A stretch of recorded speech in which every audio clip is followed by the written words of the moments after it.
할렐루야. 고맙고 감사하신 아버지 하나님, 찬양과 영광을 돌립니다.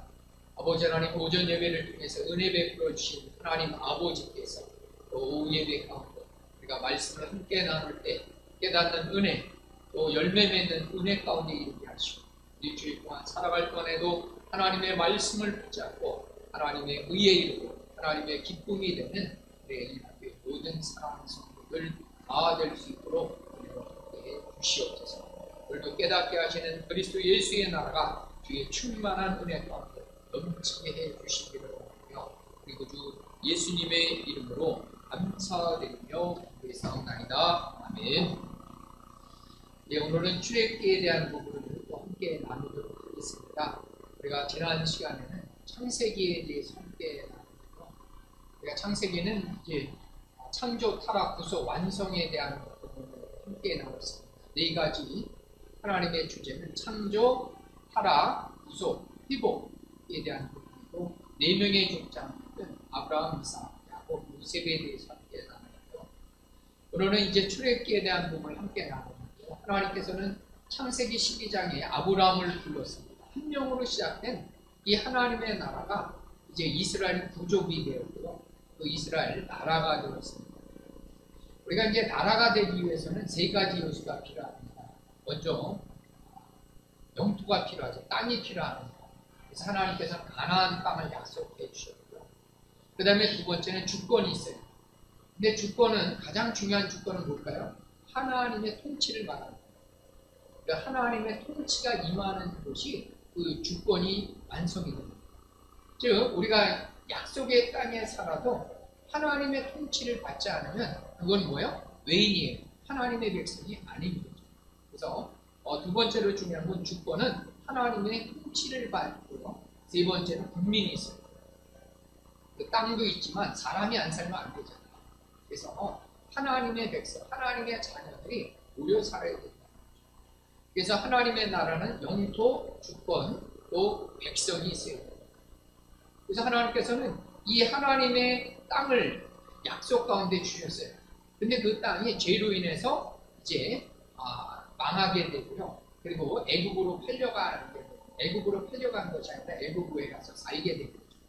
그래서 70년이 살다가 430년 만에 하나님께서는 그 약속을 기억하시고 다시 예루살렘, 가나안 땅으로 돌아오게 하는 그 과정을 소개한 것이 그 출애굽기다, 이런 의미입니다.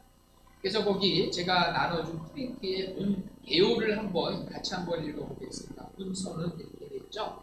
좀 작지만 함께 읽어보겠습니다. 본서는 430년 동안 번성한 이스라엘 백성들이 애굽에서 종로로 타다가 출애굽하여 하나의 선택된 민족으로 만들어지는 과정을 기록하고 있다.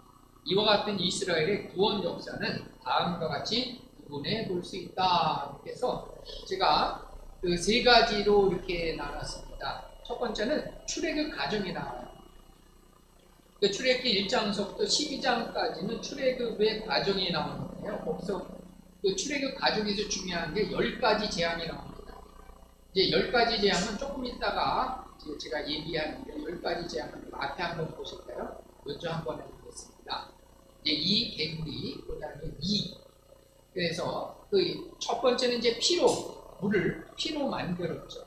그 다음에 두 번째는 개구리 재앙이 있었죠. 그 다음에 세 번째는 이가 생겼어요. 근데 세 번째 재앙에서부터 특징이 있었어요. 첫 번째와 두 번째 재앙은 어떤 특징이 있었을까요?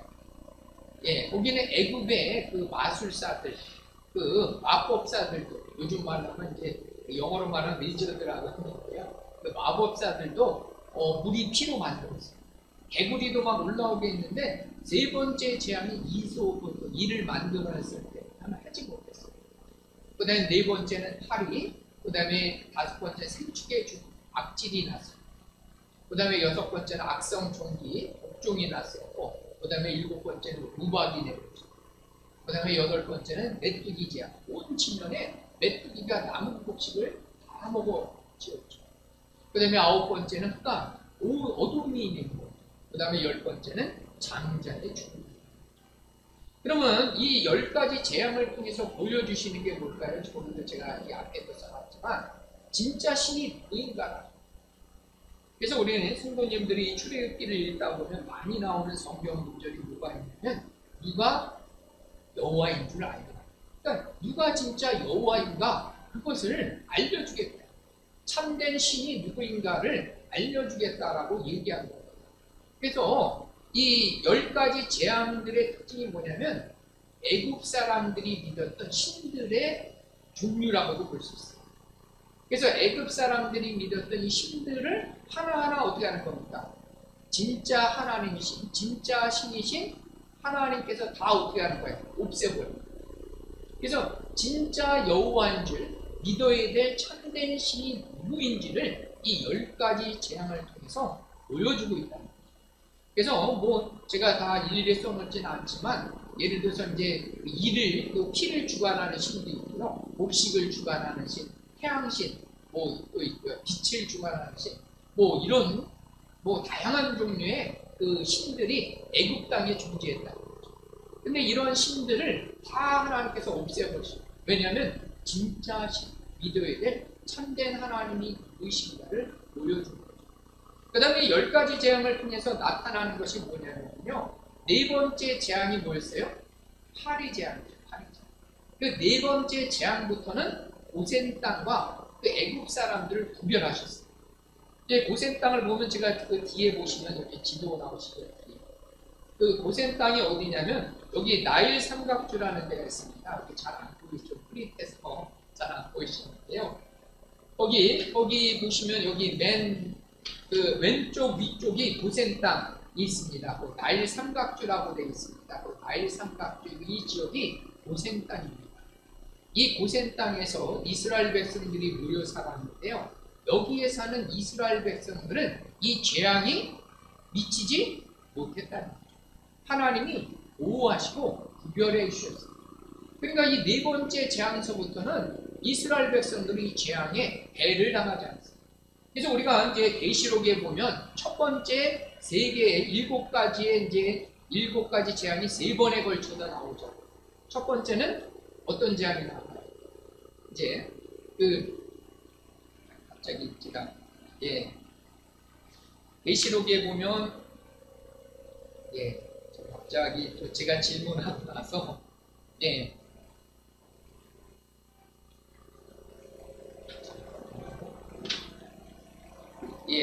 일곱 인을 치시고 나팔과 대접이 나오시죠. 그 7인까지는 7째 인이 이제 하나, 둘, 세 번, 네 번, 다섯, 여섯, 7째 인을 떼실 때는 믿는 사람과 믿지 않는 사람에게도 동일하게 그 하나님의 심판이 임했습니다. 근데 두 번째 계시록에 보면 이제 뭐가 있어요? 나팔 재앙이 있어요. 나팔 재앙서부터는 하나님께서 믿는 사람들을 보호하세요. 그래서 7번째 나팔서부터는 보호하시고 대접서부터는 완전히 보호하시는 것을 어디서 볼 수 있다고요? 계시록에서도 볼 수 있다. 마찬가지로 이 출애굽기에 10가지 재앙에서도 첫 번째, 두 번째, 세 번째까지는 재앙은 이스라엘 백성들도 동일하게 임하는 것을 보입니다. 근데 네 번째 재앙이 어떤 재앙이요? 파리 재앙서부터는 하나님께서 이스라엘 백성들을 따로 보호하시는 것을 볼 수 있다는 것을 우리가 기억하시기를 바랍니다. 그 다음에 이제 출애굽기 12장에서부터는 어떤 것이 나오냐면 출애굽 장면이 나옵니다. 이제 출애굽을 하는데 라암셋을 그러니까 고센 지방을 출발을 해서 그 지도를 보면서 보셔도 됩니다. 이제 그 다음에 어디로 갑니까? 홍해 바다를 건넜어요. 근데 지금의 그 홍해 바다 어디를 건너가는가에 따라서 학자들에 따라서 이게 의견이 분분합니다. 그래서 거기 지도에도 보시지만 이게 정말 바다를 건넜는가 안 건넜는가 조금 정확하게 구별이 안 되죠.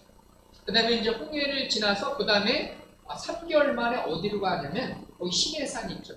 시내산은 시나이 반도 거기 가장 밑에 시내산 찾으셨어요? 시내산에 도착을 합니다. 그래서 이 시내산에서 거의 한 1년 정도 머물렀다가 율법을 받고 난 다음에 다시 출발하게 됩니다. 그래서 이 출애굽기 12장서부터 19장까지는 시내산에 도달하는 그 과정까지가 기록된 것이 19장입니다. 그리고 19장 3절서부터 40절에는 이제 시내산에서 뭘 봤냐면 율법을 봤습니다. 그래서 그 율법을 기록한 성경이 뭘까요? 레위기서. 그래서 레위기서를 기록한 다음에 이제 그들이 율법을 받고 성막을 다 건축하는 과정까지가 출애굽기 40장입니다. 그래서 우리가 이제 출애굽기에서 가장 중요한 것 중에 하나가 뭐냐면 율법과 성막이다. 그래서 율법은 하나님의 백성으로 살아가야 될 법이고요. 그 다음에 성막은 어떤 의미일까요? 하나님의 백성들이 모여서 하나님께 예배하는 성막을 만드는 그 과정들이 소개하는 것이 그것이 성막이다 볼 수가 있습니다. 그래서 이렇게 출애굽기는 하나님의 백성들이 출애굽하는 과정 그 가운데 10가지의 재앙이 나타납니다. 그 10가지의 재앙은 하나님이 누구이신지를 보여주고 하나님의 백성들은 지키시고 보호하시는 은혜가 있었다라고 하는 것들을 보여주게 됩니다. 그리고 그들은 홍해를 건너서 시내산에 도달하게 됩니다. 그리고 이제 홍해도 어딘지도 모르고요. 시내산도 이게 진짜 시나이 반도에 있는 시내산인지 아닌지 이것도 학자들에 따라서 의견이 다르다라고 얘기합니다. 그래서 혹시 이제 순지순례 가면 이제 시내산이라는 데로 올라갑니다. 그래서 나중에 혹시 우리 어르신들도 이제 연세가 드시기 전에 한번 올라가 보셔야 되는데요. 어쨌든 그 시내산에 올라가는데 그 산도 진짜 시내산인지 아니면 아라비아 지역에 있는 시내산이라고 어떤 학자들은 또 주장한다고 합니다. 어쨌든 시내산에 이르게 되고 시내산에서 뭘 받았다고요? 하나님의 율법, 십계명과 율법을 받고 나서 그리고 성막을 건축한 다음에 거기까지 과정이 출애굽에 됩니다. 라고 볼 수가 있습니다. 그러면 이 출애굽기에서 우리가 볼 수 있는 것은 뭐냐면요. 거기 제가 그랬지만 이제 프린트를 좀 보시면요. 우리를 구원하는 단계가 있다는 거예요. 이게 무슨 얘기냐면 우리도 예수 믿고 나서 바로 성장하면 좋잖아요. 예수 믿고 나서 우리가 말하는 주일의 성도도 나가고 11조도 잘하고 교회 열심히 하고 전도도 열심히 하면 얼마나 좋냐고. 근데 그렇지 않다는 거죠. 무엇이든지 자라나는 과정이 있다. 성화되는 과정, 훈련의 과정이 있다. 우리가 아이를 낳아서 양육해도 마찬가지인 거죠.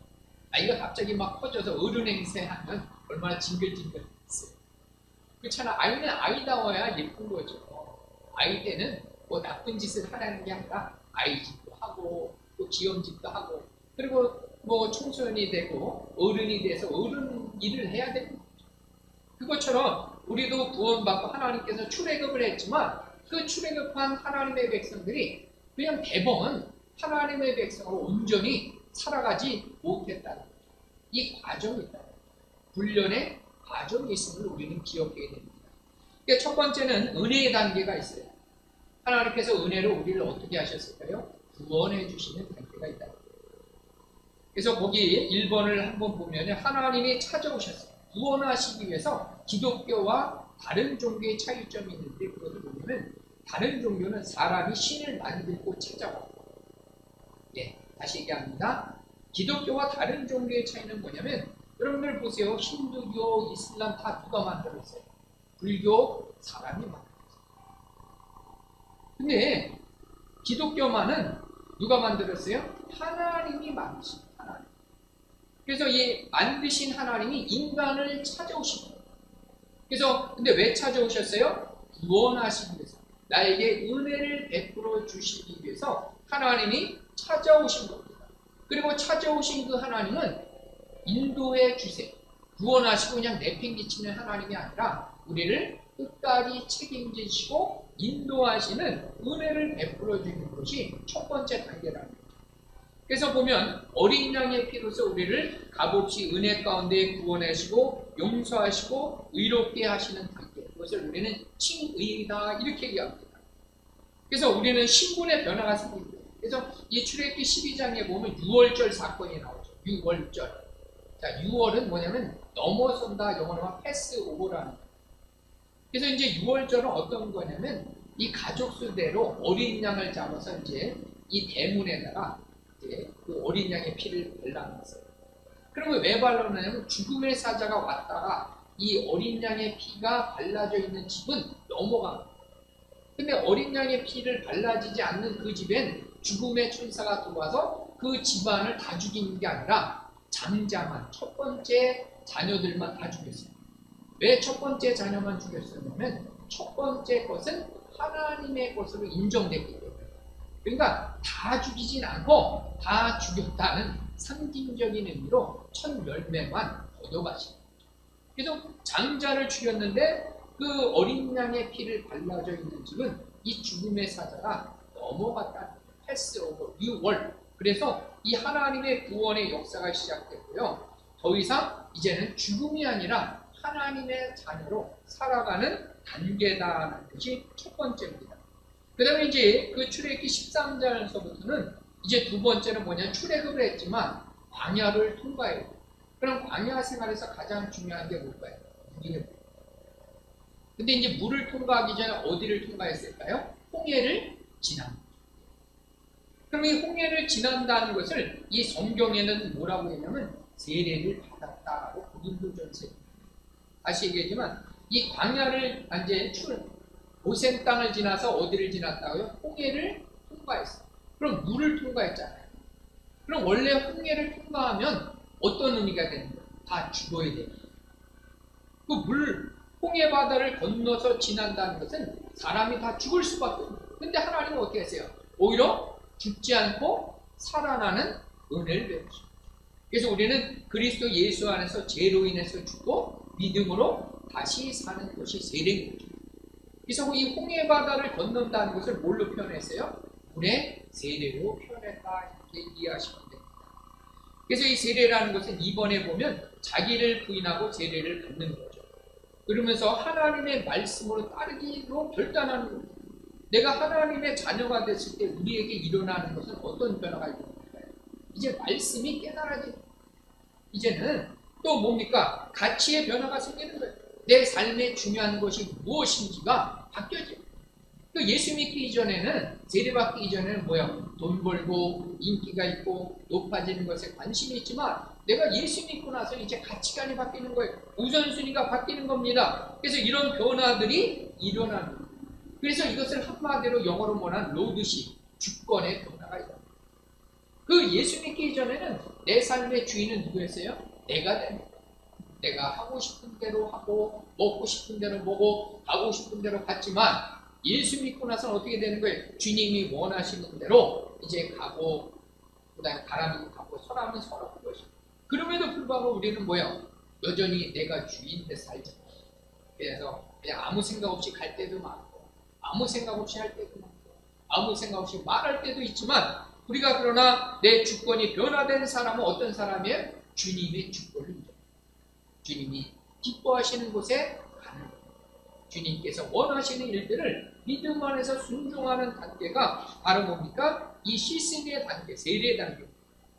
그 다음에 우리가 이 세례를 받고 나서 그 다음서부터 중요한 게 있죠. 그 다음서 뭘 하셔야 될까요? 훈련 받으시죠. 세 번째서부터 중요한 거예요. 우리가 예수 믿고 끝하면 얼마나 좋겠어요. 그리고 바로 천국 가면 좋은데 우리는 반드시 뭐에 이루어야 돼요? 성화 단계에 이르러야 돼요. 거룩함에 이르러야 되고 그러기 위해서 하나님이 하시는 것이 뭐냐면 훈련을 시키세요. 뭘 시키신다고요? 하나님의 사람을 쓰시기 위해서 쉽게 말하면 우리가 세상에서 뭘 받아요? 교육받잖아요. 학교 다녀야 되잖아요. 그래서 하나님이 어디로 했어요? 광야의 학교인 광야로 사막으로 우리를 인도하세요. 아멘이시죠 오히려. 예, 우리를 하나님의 사람으로 쓰기 위해서 하나님이 어디다 우리를 입학시킨다고요? 광야 학교. 또 광야 학교를 잘 졸업하셔야지만 우리는 약속의 땅인 가나안 땅에 가는 거예요. 근데 학교에 입학을 했는데 어떤 학생들은 졸업 못하는 애도 있잖아요. 약재생도 있어요. 태학생도 있어요. 그게 뭡니까? 광야의 학교를 졸업하지 못해요. 그 훈련 과정을 끝까지 이수하지 못한 사람들이 많다는 거죠. 그래서 이 출애굽한 다음에 시내산에서 율법을 받고 하나님이 어디를 이끄세요? 광야로 이끄십니다. 근데 이거는 예수님도 마찬가지예요. 예수님도 세례받고 어디로 가셨을까요? 광야로 가셨어요. 그래서 40일 동안 금식한 다음에 사단의 시험을 받으셨어요.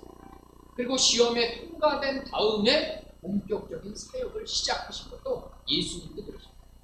사도 바울도 마찬가지예요. 사도 바울들이 그 다메섹 도상에서 사도행전 9장에 보면 예수님 만났어요. 그리고는 아나니아를 통해서 눈이 떠졌어요. 그 다음에 바로 사역한 게 아니었어요. 아라비아 광야로 갔다고 성경은 갈라디아에서 그랬어요. 그래서 이 광야 학교를 졸업하고 나서 비로소 사역이 시작돼요. 그래서 그 뒤쪽에 한번 보겠습니다. 뒤쪽에. 여기 제가 나눠준 그 프린트의 뒤쪽에 보면은요, 우리가 거쳐야 될 광야의 5가지 과정, 관문이 나와요. 이게 하나님 나라에 가는 게 쉽지가 않죠. 첫 번째 어디를 통과했어요? 15장 출애굽기 15장 수르 광야를 통과했어요. 수르 광야.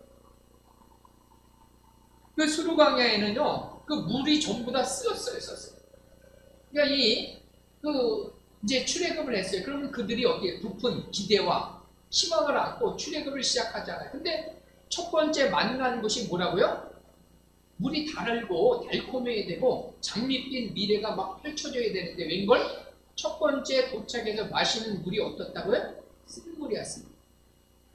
그렇잖아요. 우리가 예수 믿고 내 하는 것마다 잘 되고 사업도 잘 되고 자녀들도 잘 되고 많은 것이 형통하면 좋은데 어떻게 될까요? 예수 믿고 나는데 오히려 더 어려움이 생길 수도 있다.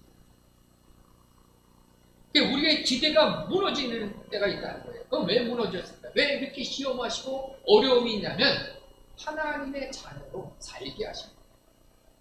그래서 이때 우리에게 필요한 것은 회개할 건 빨리 회개하고 빨리 십자가를 붙잡을 때 이기는 거예요. 아멘이시죠? 그럴 때 우리가 이 쓴물을 만났을 때 이 쓴물을 빼내야 돼요. 쓴물을 빼내는 것은 뭐밖에 없어요? 회개하는 것밖에 없어요. 아멘이시죠? 우리에게 쓴물이 있는 것을 빼내는 그 작업을 하지 않으면 우리가 더 이상 성장하는 게 어렵다는 거예요. 그 다음에 이 수르 광야를 통과해서 두 번째로 만나는 광야가 뭐예요? 그게 바로 뭐예요? 마라 광야라는 신광야입니다. 신광야. 그 신광야는 양식이 없었어요. 그 양식이 없었다는 것은 뭐냐면 그 경제적으로 어려움이 있는 거예요. 그래서 우리가 이 경제적인 어려움이 있기 때문에 이 하나님께서 먹이시고 입히시는 분이 누구세요? 하나님이 하시는 것을 우리가 기대해야 된다는 거예요. 그래서 하나님이 뭘 공급하셨어요? 만나를 공급하셨어요. 광야를 통과할 때 하나님이 굶어 주지 않으세요. 하나님은 어떻게 하세요? 만나를 공급하셨는데 날마다 내렸어요. 근데 안식일 전날에는 2배를 거두었어요. 왜냐하면 안식일에는 일을 하지 않도록 하기 위해서 하나님은 갑절을 거두게 하셨어요. 그러니까 우리가 이 광야를 통과할지라도 양식이 없어도 우리는 걱정하지 않으셔요. 왜 그럴까요? 하나님이 공급하신 은혜로 살아가는 사람, 하나님의 말씀을 붙잡고 은혜로 살아가는 사람들이 이게 예수 믿는 사람이에요. 그 다음에 세 번째는 출애굽기 17장에 보면 르비딤을 만나게 됩니다. 이 르비딤에도 마실 물이 없어져요. 그러니까 그래서 인생이 메말라지는 거예요. 하는 일마다 안 될 때가 있잖아요. 우리가 예수 믿고 잘 돼야 되는데 하는 일마다 막힐 때가 있어요. 그럴 때 우리에게 필요한 건 뭡니까? 생수가 나와요. 세상의 일이 막혀도 생수의 강이 흘러넘칠 때 우리는 어떻게 됩니까? 하나님의 성령으로 충만할 때 세상의 일은 문제가 아닙니다. 겉으로 메말라요. 하는 일도 안 돼요. 그럼에도 불구하고 우리의 삶에 생수의 강이 넘칠 때 어떻게 됩니까? 이겨나갈 수가 있는 거예요. 그게 르비딤이죠. 그 다음에 르비딤을 지나다가 누굴 만나게 돼요? 네 번째 아말렉을 만나요. 이 아말렉이 공격을 받는 거예요. 그렇잖아요. 우리가 예수 믿고 나면 그렇죠. 원수도 변해서 친구로 바뀌면 얼마나 좋겠어요. 오히려 예수 믿는다고 해서 더 어떻게 될까요? 집안에 있는 식구가 원수라고 했잖아요. 성경에. 예수 믿고 나니까 더 대적자들이 많은 거야. 야, 너 예수 믿는다고 교회 다니면서 그것밖에 안 되는 거야. 오히려 이 대적자들이 많아진다는 거예요. 방해자들이 존재하는 거예요. 그럼 어떻게 이겨나갈까요? 우리가 그 아말렉이 공격했을 때 모세가 기도했잖아요. 근데 기도하다 보면 어떻게 돼요? 나 혼자 기도하니까 힘이 든 거야. 그래서 손 들고 기도했는데 팔이 내려오는 거야. 그럴 때 누가 필요했어요? 아론과 홀이 필요한 거죠. 그래서 아론과 홀이 함께 기도하고 함께 동역할 때 이겨나가는 거예요. 그래서 이 영적인 싸움에서는 두 가지가 필요합니다. 첫 번째 기도해야 된다. 그러니까 우리의 싸움은 이 에베소서 6장에도 나왔지만 혈과 육에 대한 싸움이 아니라는 거예요. 즉 우리가 기운 세다고 이기는 게 아니라는 것이 아시잖아요. 우리가 뭐 강호동처럼 힘 세다고 이기는 게 아니라 아니면 무기가 좋다고 이기는 게 아니라 우리의 싸움의 승패는 어디에서 결정된다고요? 첫 번째는 기도. 아멘이시죠? 우리가 기도를 어떻게 하느냐에 따라서 깨어 기도할 때 이기는 거고요. 두 번째는 누가 필요하다고요? 아론과 홀이 필요하다. 여러분 우리가 기도해 보면 잘 아시죠? 저도 새벽 예배에 기도하다 보면 오래 기도하시는 분 감사하더라고요. 저도 기도하기 싫다가 저보다 오래 기도하시는 분이 있어요. 그럼 저도 더 기도해요. 그러니까 어쨌든 함께 기도할 때 어떻게 될까요? 두세 사람이 모여서 함께 기도하면 그게 삼겹줄은 전도서에 나오지만 쉽게 끊어지지 않는 겁니다. 그래서 우리가 이 싸움에서 이기는 길은 두 가지 뭐라고요? 기도하는 거예요. 그리고 함께 동역해주고. 그래서 우리가 집에 있으셔도 기도하셔도 됩니다. 집에서 교회를 위해서 나라 민족을 위해서 기도해 주시는 것이 이 영적인 싸움에서 이기는 길이라는 겁니다. 그 다음에 다섯 번째는 이제 어디를 통과합니까? 신의 광야를 통과해요. 그래서 이제 38년을 정확히 말하면 38년을 통과하잖아요. 그럼 38년 이 긴 시간을 통과하는데 혼자 힘으로 안 되는 거죠. 이 모세 혼자 다 재판할 수 없고 모세 혼자 이 하나님의 일들을 다 처리할 수 없는 겁니다. 그래서 필요한 것이 뭐예요? 동력자들이 필요한 거죠. 그래서 백부장도 세우고 천부장도 세우고 그러면서 함께 공동체를 세워나가야지 이 광야의 40년을 통과해 나가는 거예요. 그래서 이 함께 협력하고 함께 수고함을 통해서 어떻게 돼요? 가나안 땅에 이르게 됩니다. 그러니까 이 모세 혼자 통과해 나가면 이게 뭔 소용이에요? 아까 얘기했지만 하나님의 나라는 뭐가 필요한 거예요? 땅이 있어야 돼요. 그 땅은 가나안 땅을 약속해 줬어요. 두 번째 하나님의 주권, 통치가 임하는데 세 번째 중요한 게 뭐라고 했어요? 백성이죠. 백성. 그 땅에 하나님의 백성이 살아야 되잖아요. 교회는 세웠는데 성도들이 있어야 되죠. 저 혼자 열심히 설교하면 뭔 재미가 있겠어요? 모세 혼자만 하나님 말씀 붙잡아 모세 혼자 살아남아서 뭔 소용이 있겠어요? 그래서 모세도 이 백성들이 우상 숭배하고 하나님 말씀 안 듣자 하나님이 어떻게 하신다고 했어요? 다 죽인다고 하니까 모세가 그렇게 얘기했잖아요. 아니 다 죽이려고 광야 출애굽하게 하셨다고. 그 백성 살려달라는 얘기죠. 하나님의 백성이 있어야지 하나님의 나라가 세워집니다. 그래서 이 동역하면서 가나안 땅을 가는 것이 교회 생활이고 우리의 신앙 생활이라고 볼 수가 있습니다. 그래서 이 훈련의 단계가 통과돼요. 우리의 의지가 바뀌어야 돼요. 그래야지만 우리가 이 훈련을 통과할 수 있다는 얘기입니다. 그 다음에 이제 네 번째로 보면요. 공급의 단계입니다. 그래서 우리가 이렇게 훈련을 통과했을 때 시내산에 도착했을 때 뭘 주셨어요? 하나님이? 율법을 주셨습니다. 4번하고 있습니다. 하나님의 말씀으로 채워지는 역사가 일어났어요. 그것이 그 출애굽기 19장에서 24장까지가 그 기사가 나온 겁니다. 그래서 보면 4번에 읽어보겠습니다. 자기가 비워지면 하나님의 말씀으로 채워지기 시작합니다.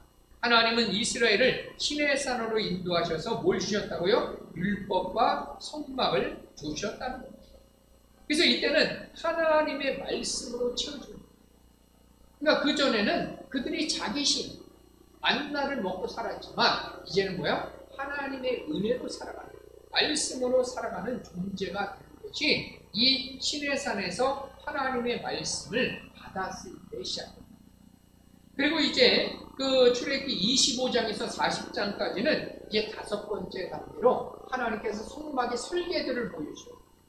성막의 설계들. 제가 전에도 설교했지만 언제 다시 출애굽기를 다시 한번 자세하게 다룰 건데요. 하나님께서 이 성막을 어떻게 만들 것인가에 설계도를 주세요. 그리고 이 모세는 이 설계도대로 그 속막을 다 완성하게 됩니다. 그래서 우리가 출애굽기 40장을 한번 펴볼까요? 성경 갖고 있는 분 출애굽기 40장을 맨 마지막이니까요. 한번 펴보겠습니다.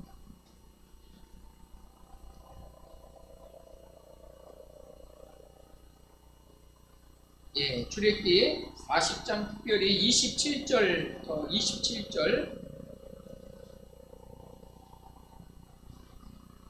27절 40장 27절입니다. 구약성경 145쪽에 찾으신 분 읽고 듣고 하겠습니다. 그 위에 참기름 창을 사르니 여호와께서 모세에게 명령하신 대로 되니라. 아멘. 그래서 이 명령하신 대로 행하였다라는 말이 이 출애굽기에서 상당히 많이 나옵니다. 그래서 출애굽기 40장 32절에도 나오죠. 32절에도 보면 그들이 희막에 들어갈 때 제단에 가까이 갈 때 씻었으니 여호와께서 모세에게 명령하신 대로 되니라. 이렇게 출애굽기 40장 32절에도 그렇게 나와 있습니다. 그래서 무슨 얘기냐면 이 모세에게 하나님의 설계도를 주세요. 그러니까 속막을 어떻게 짓고 그 다음에 어떻게 이것을 만들라는 것을 정확하게 구체적으로 지시하세요. 근데 이 모세는 하나님의 말씀대로 그대로 이 속막을 지으면서 이 40장에서 드디어 속막을 다 역사를 마치게 됩니다. 그래서 40장 33절에 보니까 뭐라고 나왔어요? 40장 33절 읽겠습니다. 그는 또 성막과 제단 주인들의 포장을 치고 뜰문에 휘장을 다니라. 모세가 이같이 역사를 마치니. 그래서 하나님의 역사가 마쳐지니까 34절에 보겠습니다. 하나님의 역사를 그대로 행할 때 하나님께서 어떻게 하셨어요? 자, 34절 35절 읽겠습니다. 구름이 희막에 덮이고 여호와의 영광이 성막에 충만하매 모세가 희막에 들어갈 수 없었으니 이는 구름이 희막 위에 덮이고 여호와의 영광이 성막에 충만함이었으며. 네. 그래서 이 출애굽하기 전에 하나님께서 뭐 하세요? 성막을 짓게 하세요. 성막은 희막이라고도 합니다. 희막은 모일회자를 쓴 거예요. 하나님의 백성이 모여서 함께 예배드리는 곳, 제사드리는 곳이 성막이었어요. 그래서 성막을 하나님의 말씀대로 지었을 때 하나님의 영광이 그 성막에 가득히 넘치게 된 것을 보게 됩니다. 그래서 하나님의 성막에 하나님의 영광이 덮이고요. 그 다음에 36절에 보니까 이 성막에 구름이 떠올랐어요. 그래서 구름이 떠올라서 구름이 움직이면 백성들도 어떻게 했어요? 그 성막과 구름을 따라서 함께 움직입니다. 그리고 구름이 성막 위에 머물게 되면 이스라엘 백성들도 머무르는 거예요. 그리고 밤에는 뭡니까? 불기둥이 나와서 그들의 삶을 인도하는 거예요. 그래서 출애굽기 40장 우리가 38절 말씀을 마지막 읽고 정리하겠습니다. 낮에는 여호와의 구름이 성막 위에 있고 밤에는 불이 그 구름 가운데 있음을 이스라엘 온 족속이 그 모든 행진하는 길에서 그들의 눈으로 보았더라. 그러니까 성막 위에 그 성막 그 전체 하나님의 영광이 있고요. 그 다음에 그들을 인도할 구름 기둥과 낮에는 구름 기둥이 있었고 밤에는 불 기둥이 있는 거예요. 그래서 구름 기둥과 불 기둥이 움직이면 성막을 따라서 백성들이 움직였고요. 그 다음에 그 성막 위에 그 불이 그대로 있으면 밤에는 불이 그대로 있으면 그 움직이는 대로 그대로 있거나 움직이게 될까요? 그래서 철저히 이스라엘 백성들의 삶의 중심에는 뭐가 자리한다는 거예요? 성막이 자리해요. 그래서 우리가 지난 수요일 날 학개서를 했습니다. 학개서는 어떤 내용이었었냐면 그 이스라엘 백성들이 성전을 짓기 시작하다가 성전 공사가 중단됩니다. 그리고 무려 거의 한 15년 동안 중단이 되자 하나님께서 학개라는 선지자를 통해서 다시 하나님의 성전을 지으라는 명령을 전해드려요. 그래서 온 이스라엘 백성들이 힘을 합쳐서 하나님의 성전을 짓는 그 과정이 학개서에 나오게 돼요. 그러니까 이스라엘 백성들이 출애굽한 다음에 다시 어떻게 그러니까 범죄에서 바벨론 포로로 잡혀갔어요. 잡혀가자마자 그들이 70년 만에 다시 돌아왔어요. 그리고 나서 첫 번째 했던 것이 뭡니까? 성전을 짓는 거죠. 이 성막은 얘기했지만 움직이는 텐트였어요. 움직이는 예배였지만 이제 성전은 뭐였어요? 정해진 하나의 그 지역에 확정된 이제 세워진 공간이었다. 그래서 우리 귀한 성도님들의 삶의 중심에는 뭐가 자리 잡아야 되냐면 하나님의 교회가 자리 잡아야 돼요. 그래서 하나님의 교회로부터 하나님의 말씀이 전해지고 그러면 그 말씀의 공급을 받고 또 그 말씀을 통해서 훈련도 받으시고 말씀을 통해서도 이기게 하시고 또 그 말씀을 붙잡고 살아갈 때 하나님께서 어떻게 하십니까? 그 영광을 주십니다.